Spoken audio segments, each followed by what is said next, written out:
नमस्ते, स्वागत है सभी का हमारी हिंदी क्लास में। तो आज हम अनामिका की लिखी हुई जो कविता है बेजगह वो पूरी कर चुके हैं। तो उसके सवाल जवाब क्या क्या हैं इसके बारे में हम सोचेंगे और उसके बारे में बातें करेंगे। मैंने आपको लिख कर दे दिया है कि कौन कौन से सवालों के बारे में मैं बातें करने जा रही हूँ। और पहला सवाल ये है, अनामिका ने अपनी कविताओं द्वारा क्या सामने लाने की कोशिश की है? അനാമിക എന്താണ് സ്വന്തം കവിതകളിലൂടെ പുറത്തു കൊണ്ടുവരാനായിട്ട് ശ്രമിച്ചിട്ടുള്ളതെന്നാണ് ആദ്യത്തെ क्वेश्चन।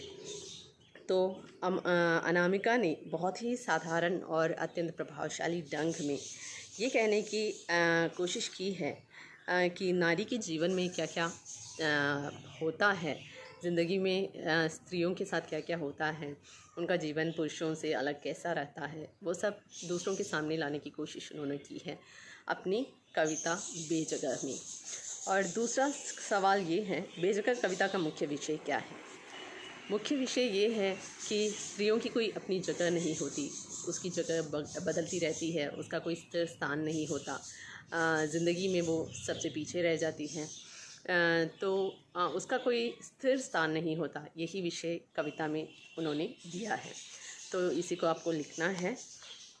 और तीसरा सवाल, स्कूल के संस्कृत टीचर ने क्या उदाहरण नारी के बारे में बताया था? कब? സ്കൂൾ के संस्कृत टीचर ने कौन से उदाहरण, സ്കൂളിലെ സംസ്കൃതം ടീച്ചർ എന്ത് ഉദാഹരണമാണ് പറഞ്ഞതെന്നാണ് ചോദ്യം. അപ്പോൾ നിങ്ങൾക്ക് എല്ലാവർക്കും അറിയാം, स्कूल के संस्कृत टीचर ने यही कहा था कि नाखून और बालों की तरह ही है स्त्रियाँ, जो स्थान से जब हट जाती है तब उनका कोई अस्तित्व नहीं रह जाता और कोई मायने नहीं रखता। जब तक वो स्थान में रहती है तब तक उसे कोई पूछता है। यही स्कूल के संस्कृत टीचर ने नारियों के बारे में बताया था और यही कहा था कि नाखून और बाल की तरह ही होती है स्त्रियाँ, उसी से उसकी उपमा की थी। और चौथा सवाल ये है, സ്കൂൾ के संस्कृत टीचर ने अपनी कौन सी मानसिकता का परिचय दिया? സ്കൂളിലെ സംസ്കൃതം ടീച്ചർ അവരുടെ എന്ത് മെൻറ്റാലിറ്റിയാണ് ആ ഉദാഹരണത്തിലൂടെ അവർ പുറത്തേക്ക് കൊടുത്തിട്ടുള്ളത്? അത് ഇമ്പോർട്ടൻ്റ് ആയിട്ടുള്ളൊരു ക്വസ്റ്റ്യൻ തന്നെയാണ്. അപ്പോൾ അതിൻ്റെ ആൻസറായിട്ട് ഇതാ വരിക, संस्कृत टीचर अपनी पुरुषवादी मानसिकता में केशवा नाखून के साथ और औरतों के साथ रखता है और उन्हीं के समान निष्प्रयोजन दृष्टि से देखता है. അപ്പോൾ സ്കൂളിലെ സംസ്കൃത് ടീച്ചർ अपनी പുരുഷവാദി മാനസികതാമി, ഒരു പുരുഷത്വ മനോഭാവത്തിലാണ്. ആ ടീച്ചർ ആണാണോ പെണ്ണാണോ എന്ന് നമുക്കറിയില്ല. അപ്പോൾ ഒരു പുരുഷനാണെന്നുണ്ടെങ്കിൽ ആ ടീച്ചർ ആ പുരുഷത്വത്തിൻ്റെ ആ ഒരു മാനസികത അതിലൂടെ ഇത് നോക്കിക്കാണുകയാണ് ചെയ്യുന്നത്. അതുപോലെ തന്നെ കേശവ നാഖൂൻ കെ സാത്ത് ഓർത്തോ കെ സാത്ത് റഖ്താ ഹെ, മുടിയും അതുപോലെ തന്നെ നഖങ്ങളും സ്ത്രീയുടെ പോലെയാണെന്ന് പറയുന്നു അയാൾ. और उन्हीं के समान निष्प्रयोजन दृष्टि से देखता है. അപ്പോൾ ഈ എങ്ങനെയാണോ നമ്മളുടെ മുടിയും അതുപോലെ തന്നെ നഖങ്ങളും നിഷ്പ്രയോജനം, വെട്ടിക്കളഞ്ഞിട്ടുണ്ടെങ്കിൽ നമുക്ക് പിന്നെ അതുകൊണ്ടൊരു യൂസ് ഇല്ല, അതുപോലെ തന്നെയാണ് സ്ത്രീകൾ എന്നാണ്, യൂസ്ലെസ് ആണെന്നുള്ള രീതിയിലാണ് കണ്ടിട്ടുള്ളത്. പിന്നെ അടുത്ത ക്വസ്റ്റ്യനാണ്, പ്രാഥമിക് പാഠശാല से लेकर बच्चों में क्या भेदभाव दिखाया जाता है?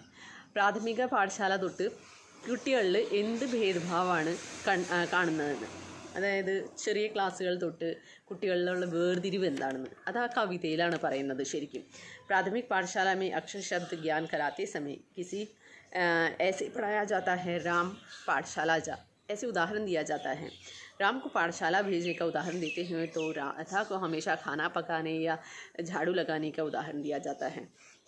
അപ്പോൾ രാമനെ പഠിക്കാനായിട്ട് സ്കൂളിലേക്ക് വിടണ ഇതാണ് പറയുന്നുണ്ടെങ്കിൽ രാധയോട് പറയുന്നത് നീ അടിച്ചു വാരുക, അല്ലാതെ തന്നെ ഭക്ഷണം വയ്ക്കുക എന്നൊക്കെ പറയുന്ന ഉദാഹരണങ്ങളാണ്. അപ്പോൾ സ്കൂളിൽ നിന്ന് തന്നെ അങ്ങനത്തെ ഒരു എക്സാമ്പിൾസ് ആവുമ്പോൾ കുട്ടികളുടെ കുഞ്ഞു മനസ്സുകളിൽ അത് മുറിവേൽപ്പിക്കുന്നു, അല്ലെങ്കിൽ അവരെന്നും താന്ന് നിൽക്കുന്ന അല്ലെങ്കിൽ ഈ സ്ഥാനത്ത് മാത്രം നിൽക്കാൻ വിധിക്കപ്പെട്ടവരാണെന്നുള്ളൊരു മെൻറ്റാലിറ്റി അവരിലേക്ക് എത്തിക്കുന്നു എന്നാണ് പറയുന്നത്.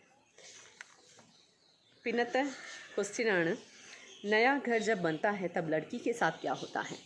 പുതിയ വീടുണ്ടാവുമ്പോൾ പെൺകുട്ടിയുടെ അടുത്ത് എന്താണ് സംഭവിക്കുക എന്നത്. അതായത് നിങ്ങൾക്ക് അറിയാം, അതൊക്കെ കവിതയിൽ നമ്മൾ പറഞ്ഞിട്ടുണ്ട്. ജബ് നയാ ഘർ ബൻതാ ഹെ തോ രാമു സെ യേ കഹാ ജാതാ ഹെ കി രാം ദേഖ് യേ തേരാ കമറ ഹെ എന്ന് പറയുന്നുണ്ട്.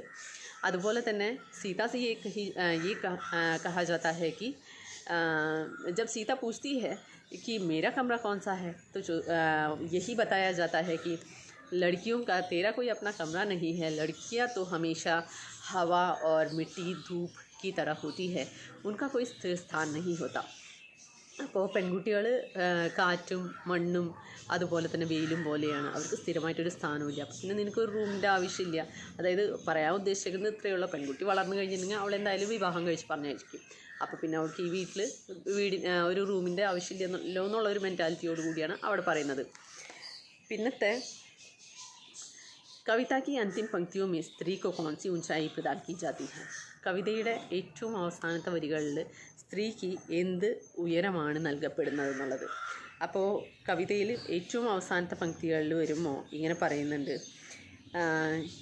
कवियत्री कविता को अप्रतिम ऊंचाई प्रदान करते हुए कहती है, सारे संदर्भों के पार मुश्किल से उड़कर पहुंचती हूँ, ऐसे ही समझी पड़ी जाऊँ जैसा अधूरा अभंग. എങ്ങനെയാണോ ഒരു അധൂര അഭംഗ്, അവസാനിക്കാത്ത ഒരു കവിത, അതെങ്ങനെയാണോ വായിക്കപ്പെടുന്നത് അതുപോലെ തന്നെയാണ് സ്ത്രീകളെ, അതായത് സ്ത്രീകളെ ഒരിക്കലും ഒരാൾക്കും മനസ്സിലാക്കാനായിട്ട് പറ്റാത്തൊരു അവസ്ഥയിലാണ് സ്ത്രീയുടെ എന്നാണ് പറയുന്നത്. അതായത് അവളൊരിക്കലും മുഴുവനായിട്ട് മനസ്സിലാക്കാൻ ഒരു പുരുഷനും സാധിക്കില്ല എന്നുള്ള അർത്ഥത്തിൽ.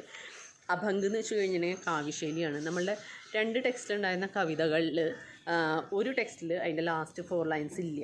അപ്പോൾ ഞാനത് നിങ്ങൾക്ക് അയച്ചു തരുന്നുണ്ട്. ആ ലാസ്റ്റ് 4 ലൈനും കൂടിയിട്ട് ചിലതിൽ കട്ട് ചെയ്തിട്ടുണ്ട്, ചിലതിൽ ഓൾറെഡി ഉണ്ട്. അപ്പോൾ ആ ലാസ്റ്റ് 4 ലൈൻ ഞാൻ നിങ്ങൾക്ക് പറഞ്ഞു തരുന്നുണ്ട്. സാരേ സന്ദർഭവും കെ പാർ മുഷ്കിൽ സെ ഉടുക്കർ പहुंची हूँ, ऐसे ही समझी पड़ी जाऊँ जैसे अधूरा अभंग.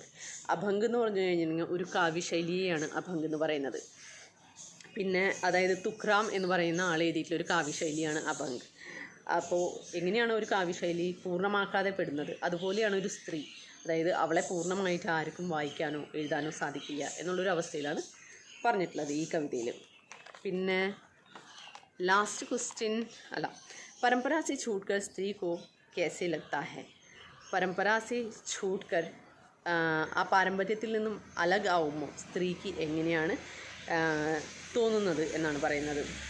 अपना घर छूट जाता है, दर छूट जाता है, लोग बाग सब छूट जाते हैं, लेकिन उसे कोई उसकी दुख नहीं होता. അതായത് അവൾക്ക് അവളുടെ ബേജക ഹോനെ കാ കോയി സ്ഥായി ദുഃഖ് നഹി ഹോത്ത. അവൾക്ക് അവളുടെ സ്ഥാനമില്ലാത്തതിന് അവളൊരിക്കലും അതിൻ്റെ വേദനയും കടിച്ചമർത്തി ജീവിക്കുന്നില്ല എന്നാണ് പറയുന്നത്.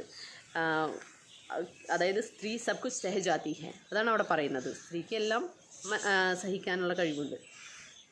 ലാസ്റ്റത്തെ ക്വസ്റ്റ്യനാണ്, കവിത കാ മഹാൻ സന്ദേശ് ക്യാ ഹെ? അപ്പോൾ ഇത്രയും കവിതകളുടെ കാര്യങ്ങളൊക്കെ പറഞ്ഞപ്പോൾ തന്നെ നിങ്ങൾക്കറിയാം കവിതയുടെ സന്ദേശം എന്താണെന്ന്. അത് ഞാൻ പറഞ്ഞതിൻ്റെ ആവശ്യമില്ല. അപ്പോൾ ഈ ലാസ്റ്റത്തെ क्वेश्चन നിങ്ങളുടെ അസൈൻമെൻറ്റാണ്. कविता का महान संदेश, बेजगह कविता का संदेश क्या है? अनामिका जी ने इस कविता के ज़रिए क्या संदेश देने की कोशिश की है? അനാമിക ജി ഈ കവിതയിലൂടെ എന്ത് സന്ദേശം നിങ്ങൾക്ക് നൽകാനാണ് ശ്രമിച്ചിട്ടുള്ളത്? അപ്പോൾ അത് നിങ്ങൾ തന്നെ കണ്ടെത്തി അതിൻ്റെ ഒരു എസ്സേ ക്വസ്റ്റ്യൻ പോലെ നമുക്കതിൻ്റെ സമ്മറൈസ് ചെയ്ത് നിങ്ങൾ എഴുതണം. അപ്പോൾ ചെറിയ ചെറിയ വീഡിയോകളായിട്ടാണ് എടുക്കുന്നത്, കാരണം അത് കൂടുതൽ ടൈമായി കഴിഞ്ഞിട്ടുണ്ടെന്നുണ്ടെങ്കിൽ അപ്ലോഡ് ചെയ്യാനായിട്ട് ഭയങ്കര ബുദ്ധിമുട്ടാണ്. അപ്പോൾ ഇന്ന് ഞാനൊരു വേറെ ട്രിക്ക് ഉപയോഗിച്ചിട്ടാണ് വീഡിയോ എടുത്തിട്ടുള്ളത്. അപ്പോൾ എല്ലാവരും കാണണം, വായിക്കണം, മനസ്സിലാക്കണം, പഠിക്കണം. ഞാൻ ക്വസ്റ്റ്യൻ ചോദിക്കും അടുത്ത ദിവസം വരുമ്പോൾ നമ്മൾ ഗൂഗിൾ മീറ്റിൽ വീണ്ടും മീറ്റ് ചെയ്യും. അപ്പോൾ ക്വസ്റ്റ്യൻ ചോദിക്കും, അപ്പോഴേക്കും പഠിച്ചു വെച്ചിരിക്കണം. ഓക്കെ, അപ്പോൾ നെക്സ്റ്റ് ക്ലാസ്സുമായിട്ട് വീണ്ടും കാണാം.